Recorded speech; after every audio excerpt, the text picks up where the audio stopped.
And anong pwede natin gawin to eliminate them somehow. Okay?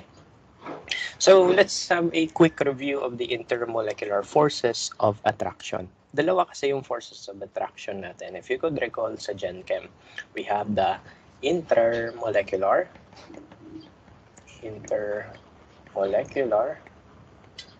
and the intramolecular. Any idea? Pag sinabi kong inter at intra, ano difference? Any idea? Ano yung difference ng inter sa intra? Intramuros. Diba? Ano kaya yan?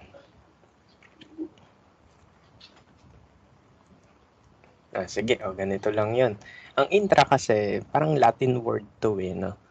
Latin na Spanish word, no? Something like that, no? Intra. No? Intramuros.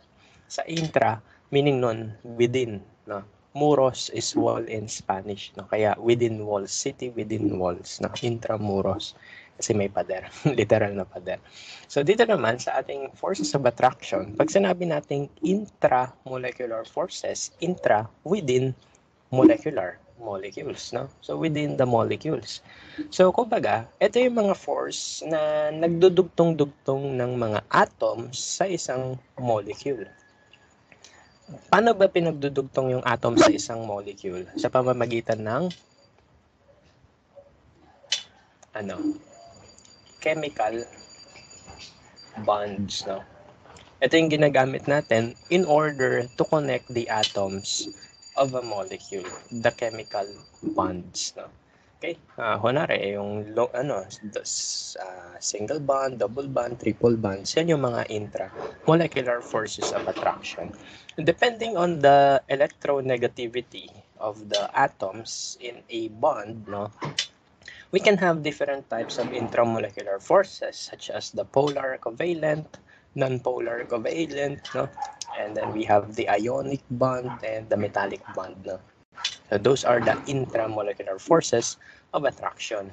Pag sinabi naman nating intermolecular, no? Inter, parang internet yan, internetwork, no? Iba't ibang molecules na magkakadugtong, no? Yun yung between molecules. Okay, so yun yung intermolecular. Intra, within, inter, between molecules, no? Okay, so magkaiba yun, no? Kasi ang intermolecular forces, if you could recall sa Gen Chem, they could be London forces, dipole-dipole, or hydrogen bonding. Limited ka lang dun sa tatlong yan. Okay? However, kapag intramolecular, it has something to do with the bonds. Okay? So, bakit ba kailangan natin to reviewin? Kasi, ganito, depending on the intermolecular and the intramolecular forces of attraction of our material, we can have solids, no? Sometimes we can have liquids, so kaya gas, no? Depending on the strength of each forces of attraction, may magiging consequence yun. Whether magiging solid ba yung material mo na yan o liquid siya o gas siya, no? For example, I have this table wherein listed na yung mga forces of attraction. This is the intramolecular, this is the intermolecular forces, no? So, ayan, so mapapansin mo, for each material, no, there is a different force of attraction that is dominant, no? And depende sa type ng force of attraction na dominant, they will have a consequence sa ating physical properties, no? For example, we have a molecular compound, no? If that is non-polar, then mapansin mo, it has low physical properties, no? Mababa yung kanyang boiling point, mababa yung kanyang melting point. So technically, liquid yan or gas yan at room temperature. Okay? Pero if you have a polar molecule, most likely, mas malakas yung kanilang forces of attraction because of the partial charges of the atoms in a molecule, no? So remember, the partial charges causes the molecule to be dipole, no? So kapag yan ay naging dipole o kaya naging hydrogen bond, then they will have better physical properties, no? So instead na gas siya, pwede siya maging liquid or sometimes pwede siya maging solid, no? Okay. So, yun yung ating mga molecular materials. No? So, they could have this forces, and depending on the type of the bonds, no, they will have a consequence sa kanyang physical property. So, kunwari, on network covalent naman, for example, sa network covalent, ang atoms yung pinagdudugtong-dugtong through covalent bonding. Okay? One example of this is the diamond, no? The carbon diamond, no? Okay, so carbon diamond is just a carbon atom, no, that is spaced in a tetrahedral manner. Ibig sabihin nun, naka 109.5 degrees angle yung separation ng kada atom, and they are connected by a covalent bond. Okay, and then ayan, because of the arrangement of the atoms in a material, they will possess better physical properties such as the strength, no? Yung diamonds natin, di agad yan nababasag. Pag yan nabasag, di yan diamonds, no? Only diamond will destroy diamonds. Okay, yun yung sabi nila. Okay, they will also have a higher physical properties such as boiling point, melting point. So most likely, there are very, very strong solids. No? Another type of material would be the ionic bond, the ionic compounds, which is of course may ionic bond. And since ionic bond yan, we know na may positive and negative charge dyan, no? The difference with polar molecules is that yung ionic, full yung charge. Kapag polar, partial yung charge. Sino mas malakas? Eh di yung full yung charge, no? Yung ionic. So that's why if you have an ionic compound, they are generally stronger, no, than polar molecules. No? So makikita natin yan, for example, sa bahay. Yung tubig, polar yan. Yung asin, ano yan? Ionic compound yan. So, sino yung solid sa kanilang dalawa? Yung tubig o yung asin? Sagot doon yung asin. Ibig sabihin, yun yung proof na matibay talaga yung forces of attraction nila. No? So, because of the strength of the force of attraction, they tend to become solid. No? Yun yung idea lang. No? Kapag malakas yung force of attraction, solid sila. Otherwise, hindi sila solid. No? Okay? Or mahina sila na solid. Okay? So for ionic bonds, generally they have very high melting point, boiling point. If you want to melt the salt, no, you have to reach a temperature of 1500 degrees Celsius, no, para matunaw yung salt, no, na hindi mo nilalagyan ng asin. I mean, hindi mo nilalagyan ng tubig. Matutunaw yun pag ininit mo yon at 1500 degrees Celsius, no. Which is similar with the temperature of the Earth's mantle. Ganun kataas yung temperature bago siya matunaw. Okay. And then last one, we have the metallic bond. No? Of course, this is for metals, obviously. Ang particles na involved dito is the nucleus of the metal atoms and their electrons outside the yung electrons nila. Okay? So, ayan. So the type of bonding in metals is special. No? It is called the metallic bond. Similar with the covalent bond, however, it involves the metals. No? Mamaya discuss natin to uli, no? Yung metallic bond. No? So because of this very strong metallic bond behavior or properties, mataas yung kanilang physical properties. No? Matataas yung kanilang melting point, matataas yung kanilang boiling point, no? And then, obviously, they are good conductors. No? Okay? So, an example nun is the sodium and the iron inside the Earth's mantle, inside the Earth's core. No? May iron dun sa Earth's core natin. No? So, yan. So, yan. Because of the metallic bonding, malakas yung heat na na-generate nila. So, nag-exist tayo. May gravity sa atin. Right? So, yun lang. So, again, the purpose of this slide is to just have an overview on what are the types of intermolecular forces and how does it affect the behavior of our materials. No? So, ang idea lang is kapag malakas yung intermolecular force, mas matibay yung materials. No? So, ito yung trend niyan. So, usually dispersion followed by dipole, H-bond, covalent, ionic, and metallic. Naka-arrange yan from weakest to the strongest. Okay? So if you are an engineer, no, kunwari material engineer ka, you want to create a material that is very strong enough, no, possible na magbe-base ka dito sa type of the forces of attraction. Okay? Kasi kailangan yung mapili mong materials, they are better, no, in terms of forces of attraction para matibay yun. For example, in development of Corning Gorilla Glass, no, yun yung ginagamit sa ating mga cellphone, no, mga Corning Gorilla Glass. Pag dine-develop nila yon, they have to consider the strength of the forces of attraction of the atom. No? So, undergo sila ng selection process. Okay? So, ayun lang. So, important itong topic na to. So, hindi lang siya pure chemistry because later on, you can apply it in the engineering field. Okay? So, ayun. So, ngayon, mapansin nyo, solids lang yung nilagay ko. Wala tayong liquids and gases. Kasi sabi ko nga kanina, ang liquids and gases, wala naman tayong masyadong magagawa with them. Kasi liquid sila and gas sila. Hindi naman natin madadala sila always without the solid, no? So, focus tayo sa mga solid materials for our session. Okay?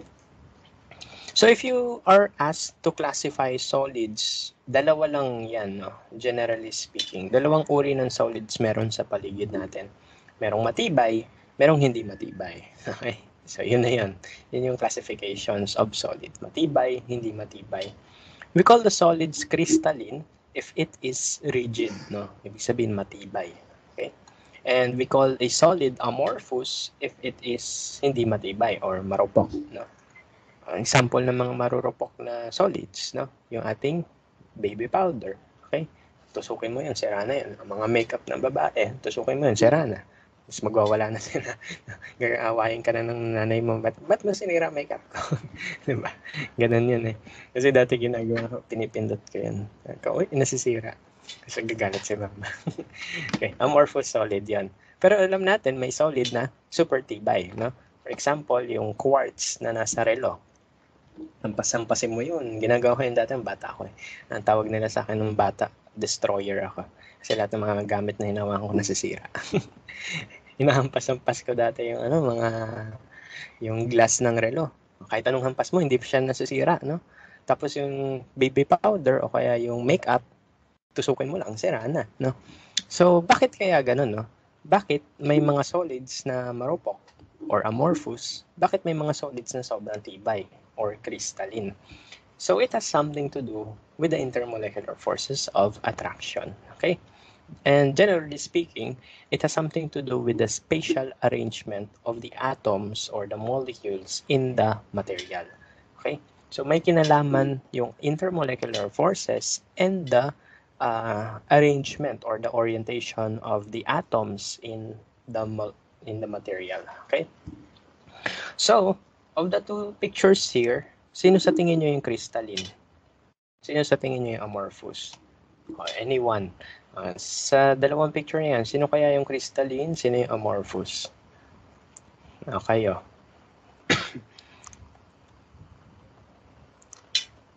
Crystalline po yung may green and violet. Green and violet crystalline. Bakit kaya? Solid po kasi sila. Mukhang solid tignan, no? Ganun talaga. So, tama naman, no? Yung nasa left ay yung crystalline kasi it appears na solid siya, no? Okay. Paano natin nasabi na solid? Kasi we can see, no, parang ang ating perception, kapag organized yung pattern, solid, di ba? Kaya nga sa mga friendship din, di ba? Paano nyo sinasabi na solid yung friendship? Kapag organize sila together, no? As in, dikit-dikit talaga sila, yung ties nila, no? So, ganun din sa solids talaga, no? Literal na solid. Kapag ma-organize sila at maayos yung arrangement nila, no? At saka dikit-dikit sila, doon sila nagiging matibay. Okay? Doon sila nagiging solid, no? Crystalline solid. So, ayan. So, mapapansin mo, this one has a rigid structure, mukhang matibay, at saka, mapapansin mo that there is a long-range order, no? May order. When you say order, parang may pattern. Tingnan mo yung pattern dito. Alternating violet, green, violet, green, violet, green. may pattern kang magagawa, no? So, kapag pinagdugtong-dugtong mo yung mga pattern na yon, may mare-recognize ka na shape. Ito, square. Ito, square. Ito, square. Dugtong mo yun doon. Ayan, square. Square, di ba? Nakapansin mo, kapag yan ay crystalline solid, may patterns kang mabubuo, no? For this one, cube yung pattern na nabubuo natin. Okay? So, may mga cube-cube tayong nabubuo. No? Okay? So, yun yung long-range order kapag crystalline. Kapag wala niyan, amorphous. Okay? For example, ito. This is yung nasa silica glass. No? Ito yung nasa glass. Tingnan mo, walang maayos na pattern. May mga gaps. No? May mga gaps. So, kunwari, hinampas mo yan dito sa gap na yan, basag yan. Okay? Basag yan. Compare mo yan dito, hampasin ko yan dito, ano mangyayari? Mag-i-even out lang yung force, no? Okay? So, mag-i-even out lang yung force all throughout the material. The force will be evenly distributed, so hindi siya agad masisira. Okay? So, ano kinalaman ng intermolecular forces dito? No? Ang kinalaman ng intermolecular force ay kapag naka-pattern or naka-order yung ating mga materials, matibay sila. Bakit? Kasi maximized ang kanilang attraction. Okay, take note of that. Maximized ang attractions kapag may long-range order. Okay, maximize yung attraction nila. Ibig sabihin, matibay. As in, magdudugtong-dugtong talaga sila. Kasi tignan mo to, itong glass, may mga gagap, no? Matibay sila sa portion na to. Pagdating dito, hindi na matibay kasi may gap. What if doon mo siya nahampas? Basag yan. Okay? So, yun yung problem with amorphous. Because it doesn't have a long-range order, it means that the forces of attraction is not maximized. No? Therefore, there are areas na prone sa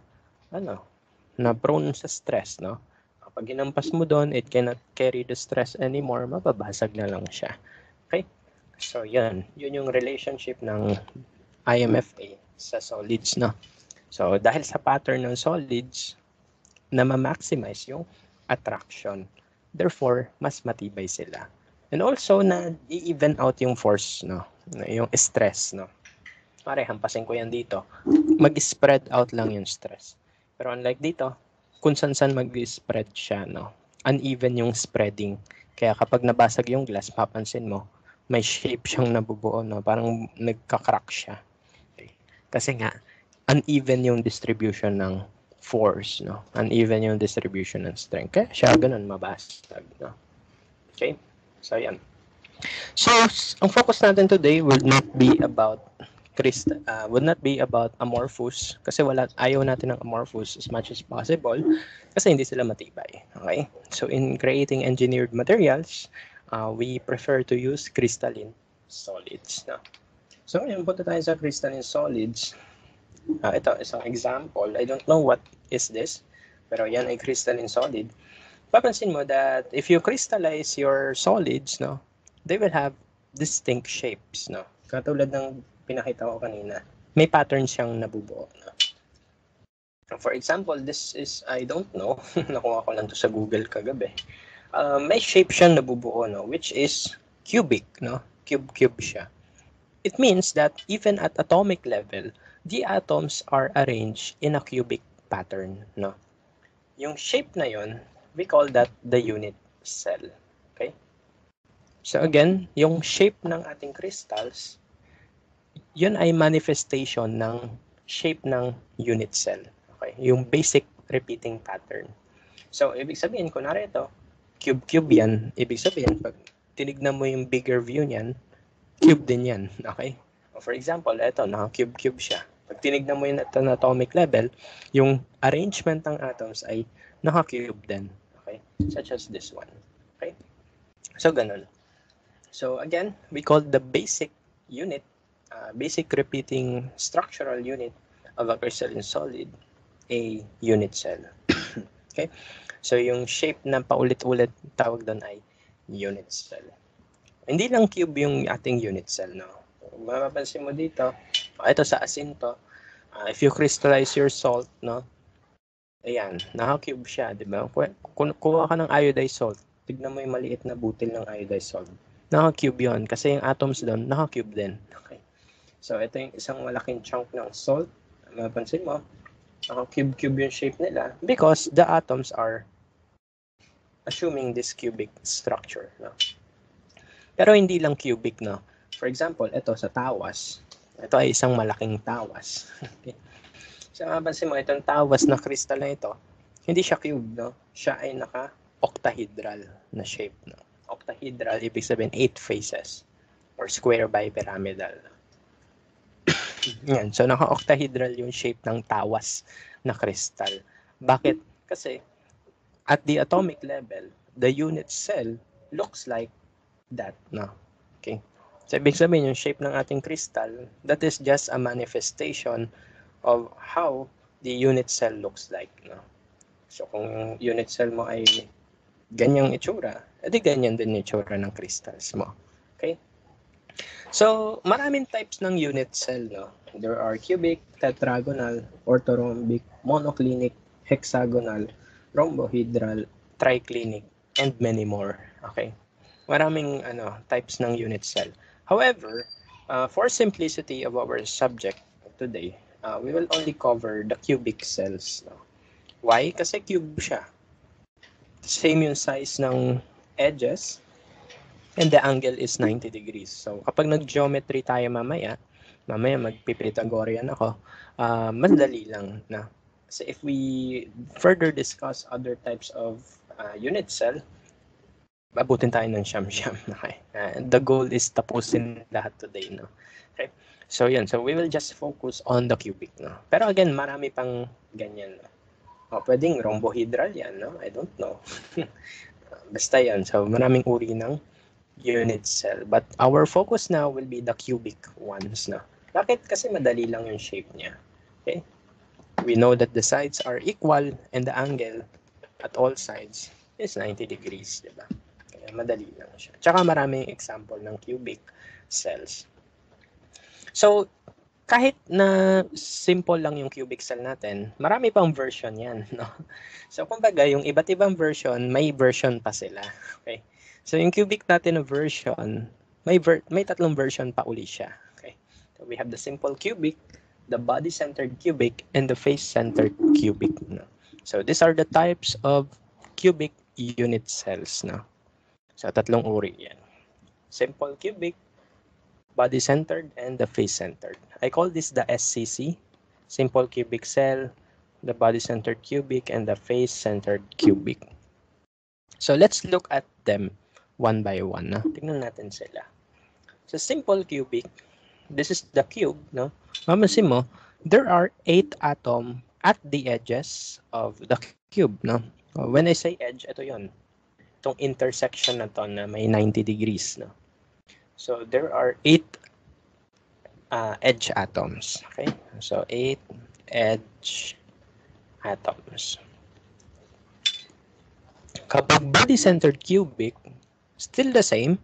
Mayroong 8 edge atoms. Pero may isa kang body atom. When I say body atom, yun yung nasa loob ng box mismo. Okay? Kumbaga, itong edge atoms, nasa sulok lang sila ng box. Yung body atom, yung isang buong atom, nasa loob mismo ng box. Okay? Later on, may pang-visualize tayo dyan. And kapag FCC, you still have the same 8 edge atoms.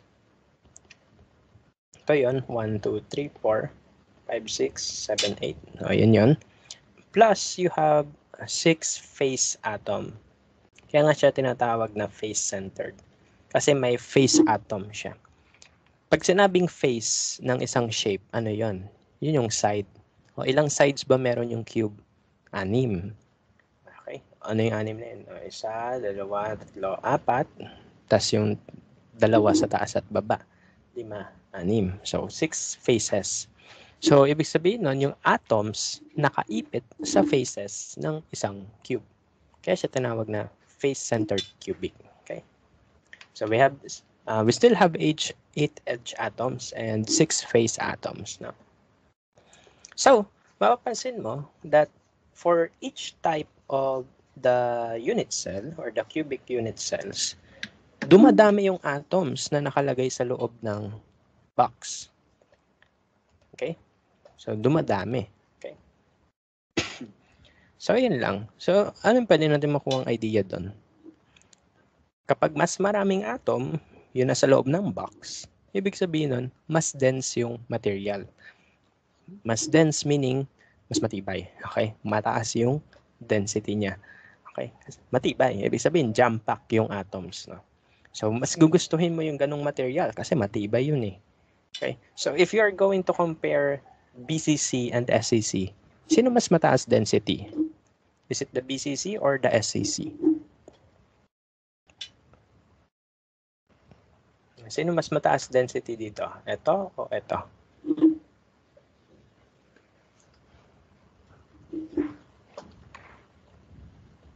Ang sagot natin dapat ay ito, BCC. Bakit? Kasi mas marami kang atom sa loob ng box. Okay? Ito, 8-edge atoms. Ito, may body atom pa siya. Okay? May +1. Ibig sabihin, mas marami itong laman sa loob. Therefore, mas dense yan. Therefore, mas matibay yan. Okay? So, bigyan ko kayo example ng SCC. Ang SCC ay asin. Okay, sodium chloride natin. BCC is iron. Among the two, sino yung nasisira pag inipit mo ng kutsara? Siyempre, yung asin, di ba? Ginaganon ko yan minsan sa kusina eh. Kasi every night, nasa kusina ako. Ako dakilang tagahugas sa bahay. So, may asin, ipitin mo ng kutsara, sira agad. Yung iron, ipitin mo ng kutsara, baka masira pa yung kutsara. No? Okay? Kasi nga, mas densely packed yung atom sa iron kaysa sa sodium chloride. That's why mas matibay yung iron kaysa sa asin. Okay? So, it has something to do with the type of the cell it possesses. No? So, since BCC, yung iron, mas matibay siya. Okay? Mas matibay siya compared sa asin na SCC. Okay? So, ayun. Later on, naging important itong picture sa baba. No? Okay? Pero bago ako pumunta dun sa picture sa baba, punta muna tayo dito. These are the common crystal structures of metal. As you can see, yung mga nakakulay blue, sila ay body-centered cubic. Ibig sabihin, they have 8 edge atoms and 1 body atom in a unit cell. Okay? So, ito yan. Group 1 metals, barium, vanadium, chromium, manganese, iron, niobium ba yan? Molybdenum, tungsten, ano yung Ta? Basta yun. Okay. So, yun yung mga metal na yan, they follow the BCC. So, you would expect na matibay din sila just like iron. Okay? And then, however, may mapapansin kayo na ibang types, no? You have the HCP, the CCP, the OR, the BCT, RH. Ano kaya yung mga yon, no? So, those are the other types of the simple cubic cell pa. Those are the other types of cubic unit cells, no? For example, ito na sa gilid, this is the HCP and the CCP, no? The hexagonal closed packing and the cubic closed packing, no? Okay? So, ayan, parang pinagpatong-patong na yan, no? Layer-layer na sila. Okay, so, ayan lang. Medyo mahirap siya i-visualize, kaya may nasasabihin ko, ayan sila. Okay. Napansin mo, pag hexagonal closed packing, the orientation of the atoms are in hexagonal manner. Okay? Naka-hexagonal manner siya. Kapag cubic closed packing, they are in a tetragonal manner.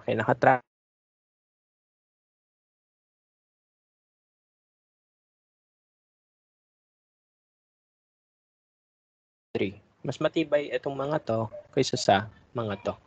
Kasi ito, as in ipit na ipit talaga yung atom sa isang unit cell, no? Okay, so jam-pack na jam-pack sila sa isang unit cell.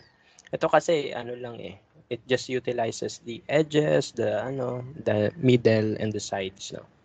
Pero itong mga to, mas marami pa silang position for the atoms, kaya mas jam-packed sila.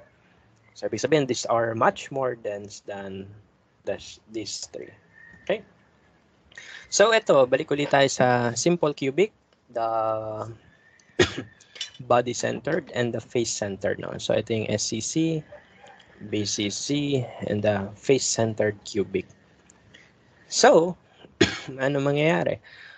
Di ba sabi ko sa inyo, may pattern tayo magagawa. So, since this is cubic, may magagawa akong cube dito. So, ayan.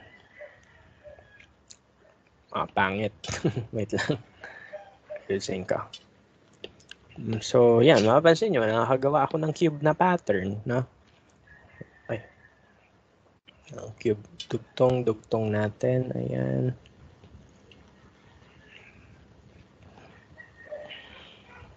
Okay. Ayan. May cube na ako na nagawa. Ito rin. Sa BCC, magkagawa rin akong cube dyan. No? Ayan. Ayan. Tapos sa FCC, ganun din. May cube din ako magagawa na. Medyo pangit. Mahalaga may drawing. Okay. So, yan. So, napansin mo, may pattern ako magagawa. Yun ay yung cube. Bakit sila cube? Kasi nga, cubic closed packing tayo. No? Or, I mean, cubic unit cell tayo. Kaya cube yung ating shape na magagawa. Ngayon, ito yung question. Sa tingin nyo, yung mga atoms dyan sa corner, ito yung edge atoms, lahat ba yan nasa loob ng box? Sa tingin nyo lang, yung edge atoms ba, lahat ba yan? 100% ba yan nasa loob ng box? Look at my illustration. Parang hindi, di ba? Kasi mapapansin mo, yung aking edge atoms, only portion of it will be inside the box, no? Okay? So, only portion of it will be inside the box. Why? Kasi, if the atom is at the edge, it will be shared by other atoms as well, no? So, let me draw that edge atom, no? For example, this is my simple box. By the way, masanay ako i-drawing to sa face-to-face kaysa sa online class. Medyo pangit yung magagawa ko. Okay. So, imagine this is the edge atom. This is shared by other unit cells around it as well. So, hindi lang yan yung atom na mag-share dyan. Meron ding unit cell dito sa gilid that will share with that. Meron pa dito sa harap na may share. Ayan. Meron pa dito sa gilid na may share ng atom na yan. And meron pa dito sa taas at sa baba. Okay? Hopefully, medyo nabivisualize nyo kasi engineers kayo eh. Mas magaling kayo sa sa drawing kaysa sa akin. So, ayan. Hindi ko na itutuloy. Ang gulo na. So, mapapansin mo, if the atom is at the edge, it is being shared by other unit cells as well. Kasi nasa edge siya. So, how many unit cells will share the edge atoms kaya? Total of 8, no? 4 dito sa baba, 4 dito sa taas. So, ibig sabihin nun, since 8 unit cells share the edge atom, ilang portion ng edge atom yung nasa isang unit cell? Again, rephrase ko. May 8 unit cell na nag-share sa edge atom. So, sa isang unit cell, anong portion ng edge atom yung nandoon? Anong bahagi ng edge atom yung nasa loob ng isang unit cell? Ang sagot doon ay 1/8. Okay? 1/8. Paano natin mabivisualize yan, sir? Ganito lang. So, this is our simple cubic. No? And so, ito yung mga simple cubic na magagawa natin. Ayan yun, simple cubic. Ito yung mga edge atoms. No? So, allow me to zoom in sa individual unit cell. So, mag-zoom in ako sa isang unit cell. Ayan, nakakat na sila into a unit cell. So, this is the unit cell for a simple cubic. Mapapansin mo, ito yung isang edge atom. Ito, isang edge atom. Ito din. Ito, ayun, pati yung isa dun sa ilalim. Okay, mga edge atom yan. But only fraction of that sphere will be inside the unit cell. Fraction lang. Ang tanong, anong fraction? Is it 1/2? Is it 1/4? Is it 1/8? 1/16? Kayo, mga engineers, mga magagaling dapat kayo sa visualization, drawing, kasi engineers. Anong portion ng sphere yung pasok sa isang edge, ang pasok sa isang unit cell kapag siya ay edge atom? So, ang sagot doon ay 1/8, no? 1/8 lang ito ng sphere. Okay? So, ibig sabihin, ito ay 1/8 ng isang atom. 1/8 ng isang atom.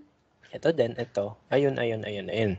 So, ibig sabihin, if you have an edge atom, 1/8 lang niya, yun nasa loob ng sphere. I mean, 1/8 lang niya, yun nasa loob ng unit cell natin. So, that's why ganito yung itsura nun. So, ito 1/8 yan. Ito 1/8 din yun. Ito 1/8 din yan. 1/8 din yan. 1/8 din yan. 1/8 to. 1/8 yun. 1/8 yun. So, kumbaga, may 8 kang 1/8 ng isang atom na nasa edge ng isang unit cell. Pag pinag-add natin yung 8 1/8, ilang atoms yung equivalent nun? Okay, so 8 edge atoms. Tapos, 1/8 lang nun yung nasa loob ng unit cell. So, ilang equivalent atom yung katumbas ng simple cubic? 8 times 1/8, edi isa lang. Okay? So,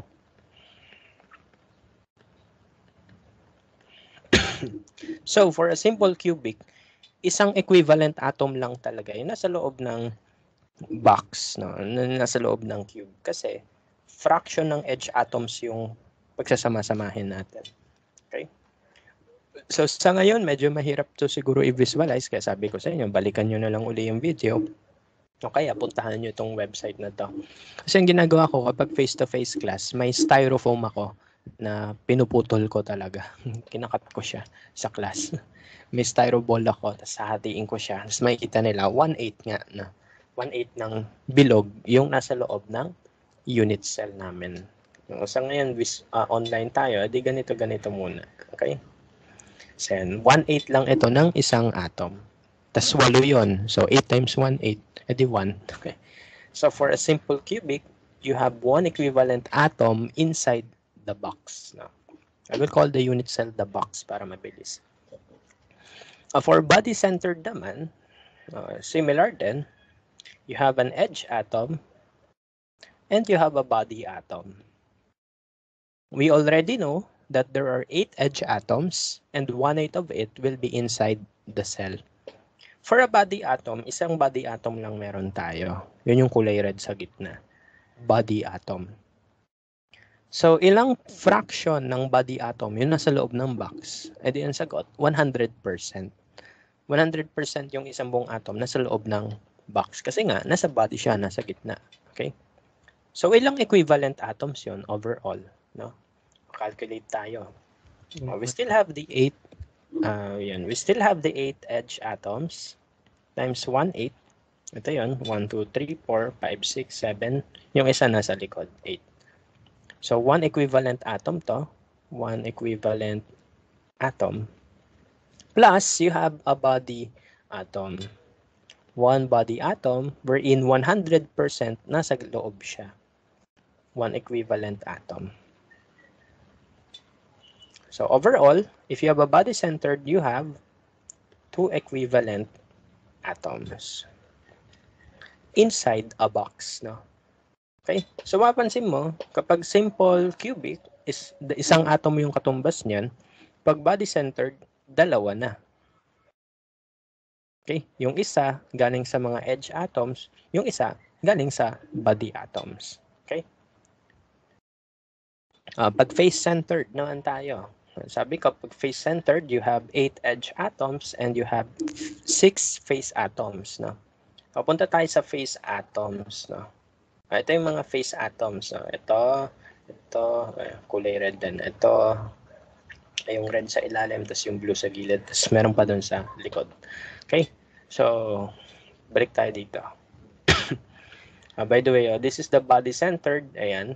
So this is the body atom, and these are the 8 edge atoms. 1/8 yung katumbas nila. So 1/8 times 8, 1, tas isang buo, edi 1 din. Pag-add mo, edi dalawang atom yung katumbas nito.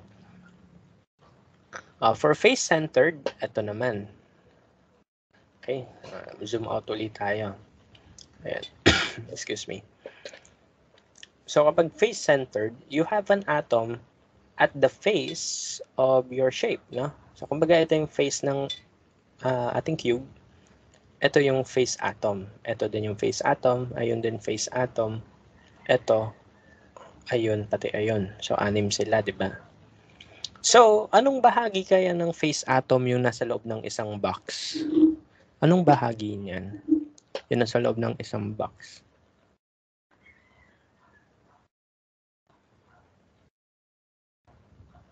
Anong bahagi niya yung nasa loob ng isang box? Kalahati, no? Half lang. Because the other half of the face atom will be shared by the neighboring unit cell, no? Well, let me try to visualize here. For example, you have this,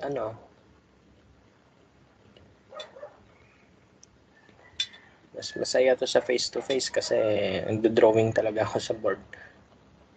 Pag online, medyo mahirap ipa-visualize eh. Ayan, pumangit na. Anyway, so yung face atom, andito sa face, no? So ilang unit cell mag-share sa kanya? Dalawa, no? Isa dito, isa doon. Tigkalahati sila. Okay? Ibig sabihin, ang ating face atom, equivalent nun, kalahati, no? Yung kalahati nasa loob, kalahati nasa labas. Okay? Okay, so with that idea, bilangin natin ilang atoms yun nandito sa face-centered cubic, no? Ilang equivalent atom. So still you have the 8 edge atoms times 1/8. So 1 equivalent atom yan. And then you have the 6 face atom, no? Ito yun, 1, 2, 3. Tas yung tatlo na sa likod, no? Times 1/2. Kasi kalahati niya nasa loob ng box, kalahati nasa labas. So 6 times 1/2, 3 equivalent atom. Pag-add natin yung lahat, 4 equivalent atoms yung nasa loob ng isang unit cell. So, yan. Ang tanong, sino yung pinakamataas yung density sa kanila? Is it the SCC, BCC, or FCC? With the idea kung gaano karaming atoms yun nasa loob ng box, sino sa kanila pinaka-dense? SCC, BCC, FCC? Sagot natin would be ito, FCC. Bakit FCC? Kasi 4 na atom yun nasa loob ng box. 4 na equivalent atoms. 4 na atoms yung inipit mo sa loob eh. Kaya mas mabigat yan, mas dense yan. Compared to BCC. Pag BCC, 2 atoms lang katumbas yung nasa loob ng box. Pag SCC, 1 lang. Okay? Yung mga bahagi, pag pinagsama-sama mo, may 1, 2, o kaya 4. No? Mapansin natin, kapag FCC, siya yung pinaka-jam pack. Okay? As in, ipit na ipit yung mga atoms doon. 4 yung nasa loob, no? So, that's why yung FCC, yung pinaka-dense among the 3. Okay? So, if you are doing material science, no? Kung gusto mo gumawa ng better structures, you sometimes need to use other metals that follow the FCC pattern, o kaya BCC, no? Okay?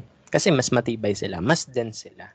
Yung forces of attraction nila, mas maximized. Kasi nga, yung atoms ay dikit-dikit, no? So, mas dikit-dikit sila. Kaya, ayun. Yan. Okay? So, ayun.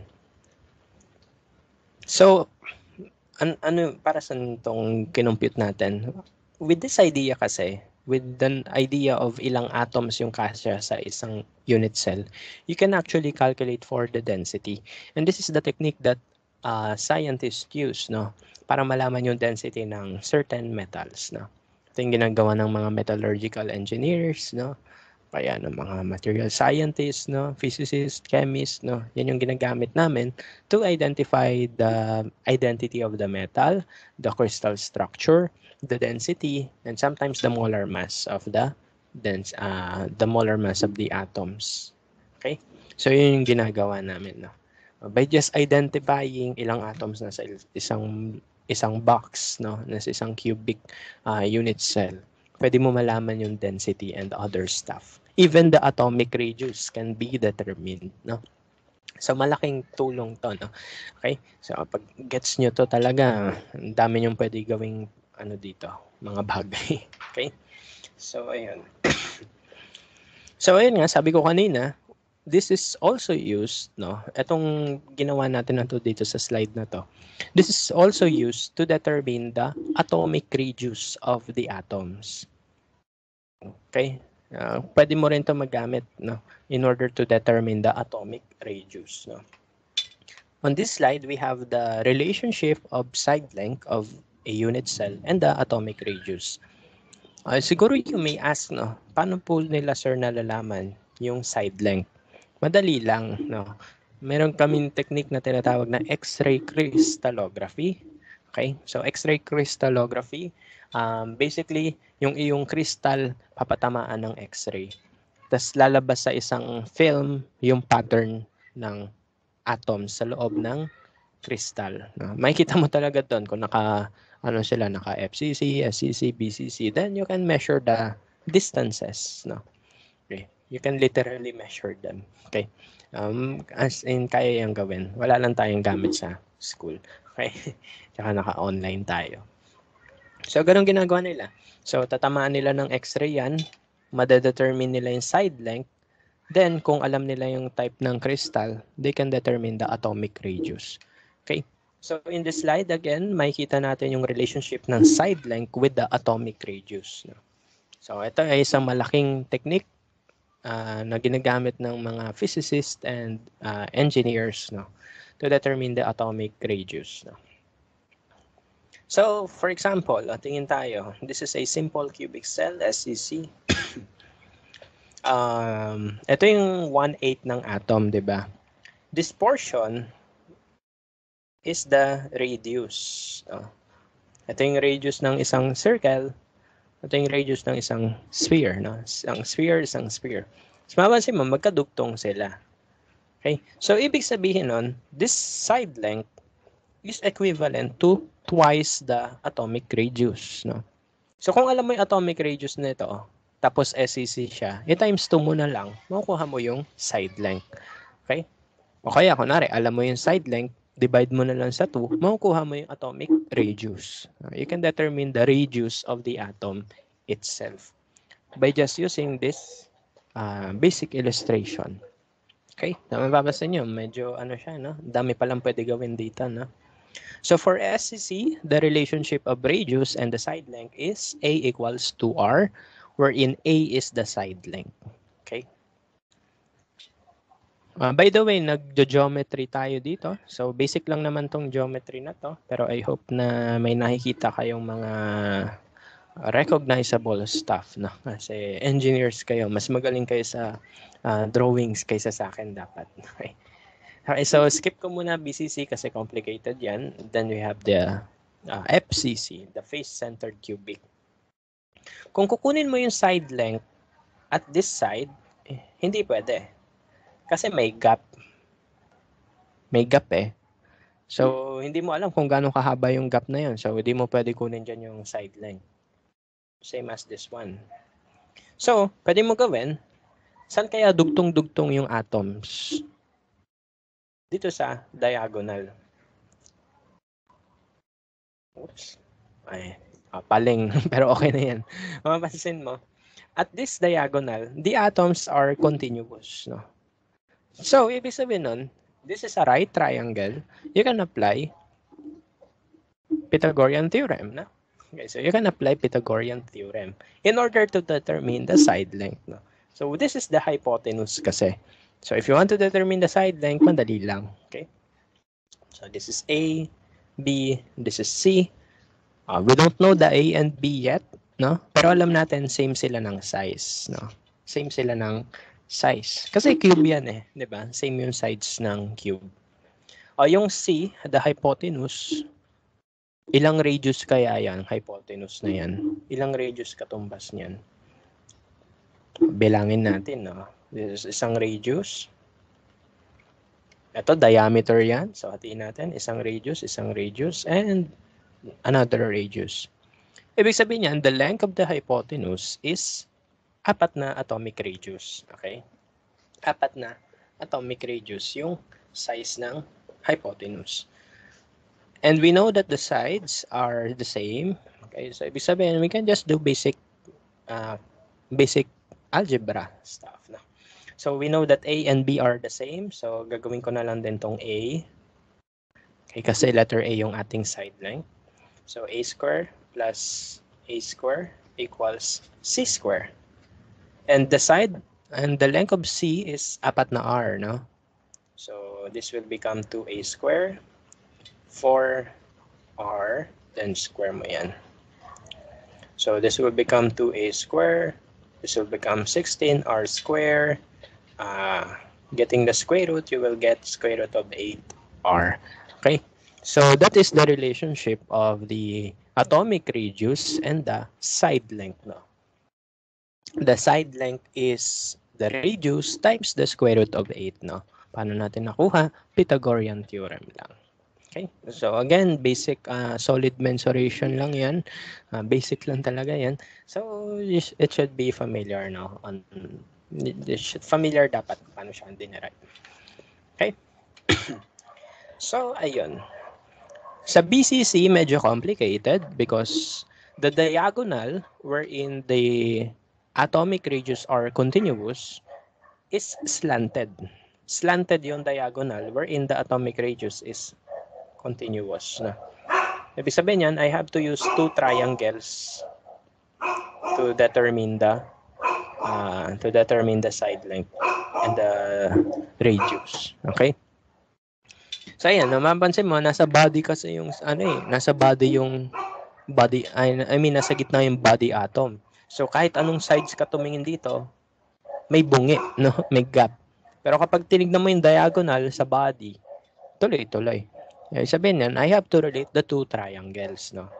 Okay? So they are labeled as follows. This is A, this is B, this is A, and then C yung diagonal doon.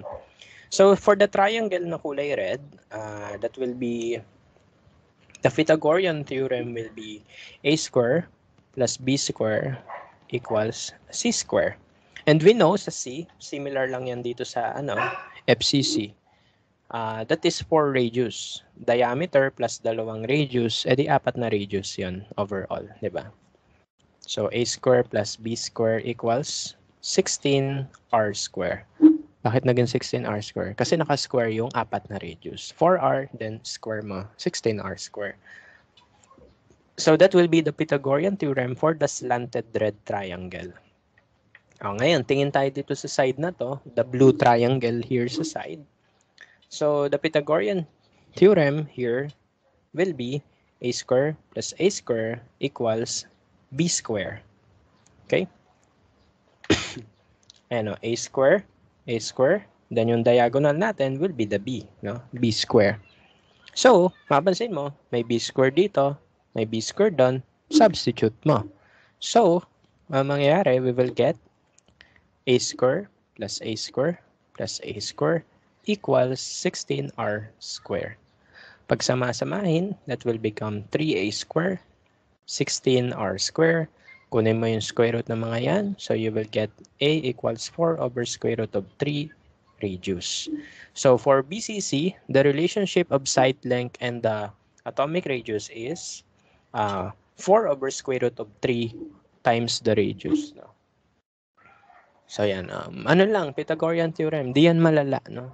Basic lang yan, geometry. Pero wala na namang prob set dito, so pwede ko bisaduhin nyo na lang yan. Okay. O kaya kung gusto nyo i-derive, pwede nyo gawin, no? Pythagorean theorem lang yan. As long as you know how to visualize things 3D, mas madali nyo makikita yung line na yun. Ano yung mga tinutusok niyang atoms, no? Okay, so that's how they derive the relationship of atomic radius and the side length. And with that idea, you can compute the density, the radius of the atom, the side length, no, the type of unit cell. Ang daming pwedeng makuhang info. Okay? And that is used by scientists, no, para malaman yung identity ng atoms and the size of the atoms, no. So yan. So that's how the radius and the side lengths are related. No? So ngayon, paano kinukuha yung density? No? So the density can be calculated using the basic density formula, the mass over volume. However, sabi ko nga sa inyo, excuse me, yung mass ng isang atom, yung mass ng isang unit cell, it corresponds to the number of equivalent atoms inside the unit cell. Okay. Ang ibig sabihin nun, for example, yung mass ng SEC, iba yan sa mass ng BCC. Iba din yung mass ng BCC sa mass ng FCC. Kasi iba-iba yung number of equivalent atoms inside their box, no? Iba-iba yung equivalent masses nila. Kasi ito, isang atom lang katumbas. Ito, dalawa. Ito, apat, no? So, gagawin natin, aalamin natin yung exact mass ng isang unit cell. Okay? So how will you determine the mass in a unit cell? Madali lang yan. You can use this formula. Number of atoms times the molar mass divided by the Avogadro's number. The number of atoms corresponds to FCC, SCC, BCC. No? Kapag SCC yan, 1 atom lang. Kapag body atom, body-centered, 2 atoms katumbas. Kapag face-centered, 4. No? Okay, gawin natin example yung face-centered. So kapag face-centered, yung number of atoms ay 4. So yung number of atoms, gagawin mo siyang mass. Okay, paano mo i-convert ito into mass? So, you just use this equation here. Molar mass divided by Avogadro's number. So I will show you paano yan i-convert from number of atoms in the unit cell to the mass of atoms in the unit cell. Suppose iron yan, no? Kunwari, iron yan, no? 55 grams per mole. Divide mo yan sa Avogadro's number, 6022, 10, 23 atoms per mole.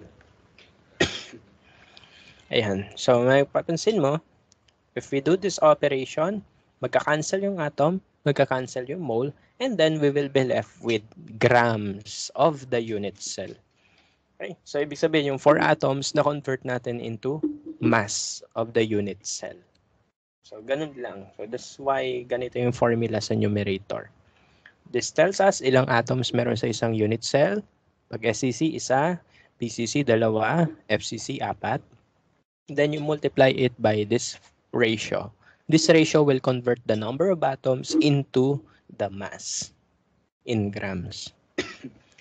Okay, so for the volume of unit cell, that is A cube, the side length cube. Kunwari, paano kung binigay yung radius? Madali lang yan kasi from the radius, you can get the side length using the equations we provided earlier. We just derived earlier. Okay, so ganun lang. So using all those info, maraming pwede gawin dito. However, wala na nga prop set dito. Kasi alam ko medyo blurry pa tong idea sa ngayon, no? Siguro na nakaganong kayo ngayon sa screen. Pero ganun talaga na may geometry tayo eh. Pero once as naging clear yung visualization sa inyo, masusundan nyo to. Kaya ulitin nyo na lang yung video kapag gusto nyo masundan ulit. Okay? So yan. So with this equation, we can get the density of the material. You can get the size of the unit cell, the atomic radius, and even the identity of the element. No? So marami tayong pwede gawin using this formula. Okay? So let's try to apply it. Dalawang problem lang sasagutan ko. And then yung iba, pwede nyo sagutan. May answer ng provided. Okay? So for example, I have here silver. When it crystallizes, it forms the FCC, the face-centered cubic. No? Kunin ko yung calculator, the periodic table ko dito. Okay, so ayan, so sabi dyan, when silver crystallizes, it forms FCC. The unit cell edge length is 408.7 picometers. Find the density. Okay, madali lang. Formula is density equals number of atoms, molar mass over Avogadro's number divided by the side length cube. Ayun na yung formula mismo. Papalog-in ka na lang. Okay. Silver. Pwede mo kunin molar mass ng silver. Sabi sa periodic table, silver is... Nasaan yung Ag? Ayun. 107,868 grams per mole. Yan yung kanyang molar mass na for the silver. Ano pa info pwede natin kunin? No? FCC, ilang atoms yan? 4. Ano pa sinabi? The unit cell edge length is 408.7 picometer. Ibig sabihin yan yung side length.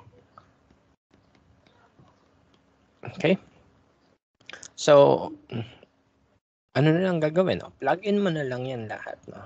Plug in mo, makuha mo yung density. So, for atoms, this will be 107,868 grams per mole divided by Avogadro's number, 1023 atom per mole. Divide natin yun sa side length picometers. Kailangan naka-centimeter yan kasi ang density ay gram per cm dapat, di ba? Gram per cm cube. So you have to convert the picometer into cm.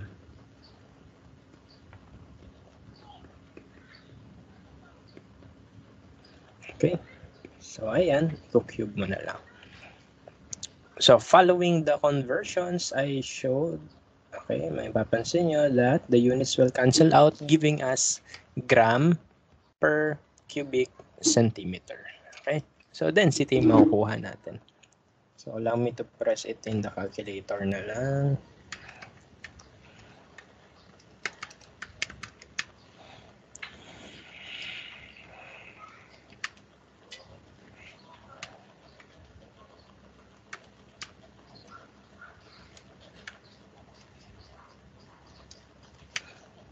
Okay, so the density is 10.50 grams per cm cube. And that is, that is true. Pag ginugol mo yan, yan talaga density ng silver. You can even try it at home, no? If you have a silver at home, you can use the Euler displacement method, no? Archimedes displacement method pala. Yun yung, kukunin mo yung volume na in-increase ng water kapag nilublob mo yung solid, no? Makukuha mo yung value na yan. Okay? So, ibig sabihin, if you know the type of unit cell and the size of the unit cell or the atomic radius, you can get the density. Okay? So, dun nila na-derive yung mga yan. So, yung mga info sa periodic table, ginamitan lang nila ng basic algebra. And imagine mo, basic algebra lang yan. No? Ang dami natin pwede makuhang info. Okay? So, that's the density of silver. And pag ginugol nyo yan, yan talaga yung lalabas na sagot. Okay? So, yan. Okay, so last example would be this one.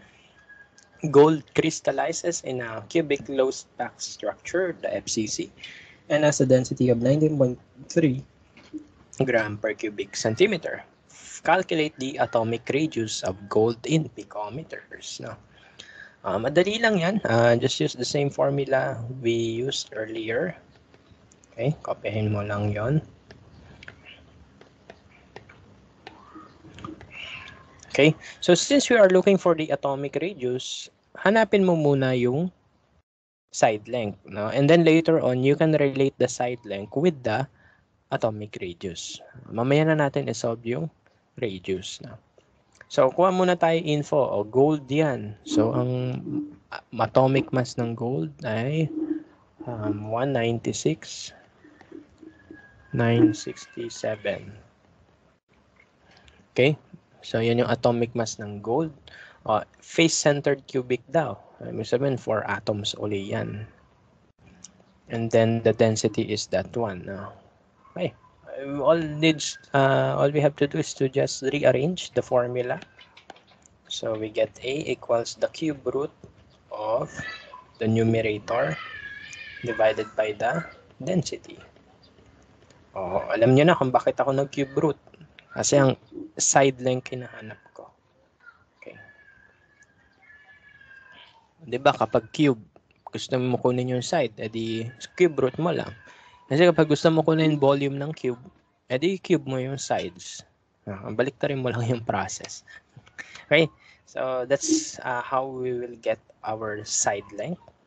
Plug in mo na lang lahat ng info dyan. Nag-aaway yung pusa sa baba. Ayan. Okay.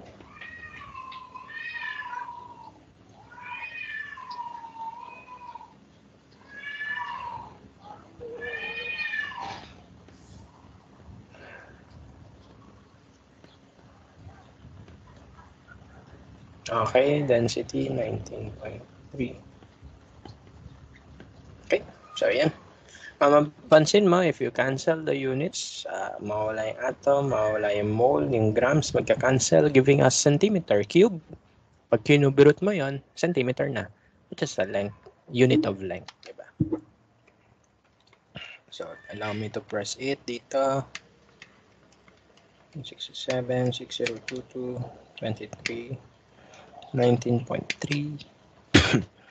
So the side length will be 4.077 times 10 raised to negative 8 centimeter. If I want to convert it into picometer, ganito lang. Mental. Times 10, ano mo lang yun, times 10 to the 10th power. Eh, ganun lang, times 10 to the 10th power. Okay, so yan na yung picometer, no? Shortcut. Tatanggalin ko lang yung times 10 raised to 8, tapos move ko lang 2 decimal places to the right. Yun na yun. Okay, so that's the side length in picometers. However, we are asked about the atomic radius. No? In the previous slide, the relationship of atomic radius with the side length is this one. A equals square root of 8 times R. R yung hinahanap natin, the radius. So that will become A square root of 8. Plug in mo na lang lahat ng info. Divided by square root of 8. You will get, oopsie, 407 square root of 8. You will get 144 picometer as the atomic radius. Well, you can Google it and that will show up. Okay? Yan yung lalabas. So, yan. That's how we use the formula. Again, a simple formula. Density formula lang yan dinerive. Pero ang daming pwede makuhang info. You can get the identity of the metal, you can get the atomic radius, you can get the density, you can get the side length, you can get the type of the unit cell. Ang dami mong pwede makuhang info. Papansin mo, 3 lang yung binigay sa atin, pero ang dami natin yung pwede gawin, no? So, ganun na. Ang daming potential ng equation na yan. That's why that is used commonly in material science. No? Especially for those who specialize in